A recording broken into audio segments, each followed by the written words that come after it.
Je dis, Voilà. bah super. On s'est pas compris, pourtant il a bien expliqué ce qu'on voulait faire. On a fait des vidéos du plafond pour qu'il nous conseille. Bon, enfin bon, il nous a vendu le mauvais produit. Bon, c'est pas grave, sans rancune, mais bon, c'est juste qu'il va falloir que nous qu'on le passe tôt ou tard sur le boulot. Ouais, bah, je ferai des housses blanches en simili-cuir. On verra ce qu'on fait avec. Mais du coup, le vrai bordel, ce qui a été surtout chiant, hormis le fait que tu perdes plusieurs centaines d'euros sur un rouleau, c'est qu'il faut tout défaire.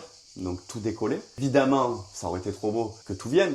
La mousse, elle est restée collée sur le plafond. Le simili venait dans nos mains, tu vois. Donc ça se retrouvait avec un plafond en contreplaqué, avec de la mousse, gratuite, par-dessus. Donc il fallait poncer toute la mousse pour retrouver vraiment un côté lisse, parce que nous, ce qui nous intéresse, c'est que ce soit lisse quand même. Donc tout reponcer, tout un linéaire, hein. Je sais pas si t'imagines quand même, il y a 8 mètres là. Tout remastiquer parce que ça avait arraché à certains endroits, enfin, pour recréer un truc, un billard en fait, pour que ce soit nickel. Pour ensuite trouver le bon produit. Donc on est resté sur du simili-cuir, ce coup-ci sans mousse, juste avec une toute petite feutrine de 2 petits millimètres derrière, ce qui a absorbé les micro-défauts qu'on pouvait avoir de partout. Donc, on s'est fait chier, ça a été, il n'y a pas d'autre mot. Il y a eu un taf de fou sur le plafond. Je te parle pas du bandeau central, on va y venir. Et pourquoi on avait besoin d'avoir cet effet très lisse, très uniforme, c'est qu'en fait, rebord, tu vois, le bandeau central, je t'en avais parlé de toute façon déjà de ce bandeau central, il a un rebord, il est décalé de 2 cm par rapport au plafond, parce qu'on va glisser un bandeau LED ici, et on va faire du rétroéclairage sur les côtés. Et le problème du rétroéclairage, je vais te donner un exemple qui est tout con, qui m'a fait rire, c'est un copain qui m'a dit ça, mais il avait complètement raison. Il me disait quand tu prends la nana de la météo, elles ont, ou de la télé, n'importe qui, ils ont toujours les lumières bien de face. En ayant les lumières de face, ça va te tous les défauts, t'enlever toutes les rides. Si par contre tu mets une lumière d'en dessous ou d'en dessus, là par contre ça devient un carnage.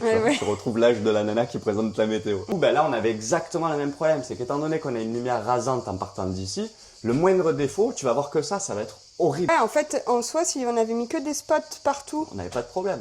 Sans faire du rétroéclairage, et ben on n'aurait jamais vu aucun défaut. Ça nous fait en plus une matière un peu différente de ce qu'on a l'habitude d'utiliser, qui colle super bien avec le reste, donc on est très content. Donc voilà, évidemment on a ressorti tous nos spots aux endroits où ils devaient sortir, le max fan de la douche, l'aérateur de toit, et ainsi de suite. On a posé nos dômes, on a galéré un peu à les poser, ça c'est pareil, pour les poser ça a été... Oh là là, l'horreur. Mais waouh, pour installer ça, déjà c'est lourd, de deux c'est encombrant. Ah ouais.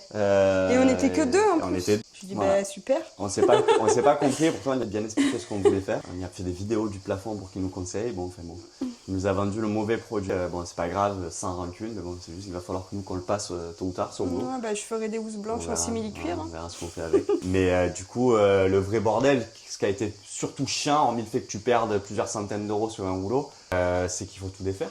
Donc tout décoller. Évidemment, ça aurait été trop beau que tout vienne.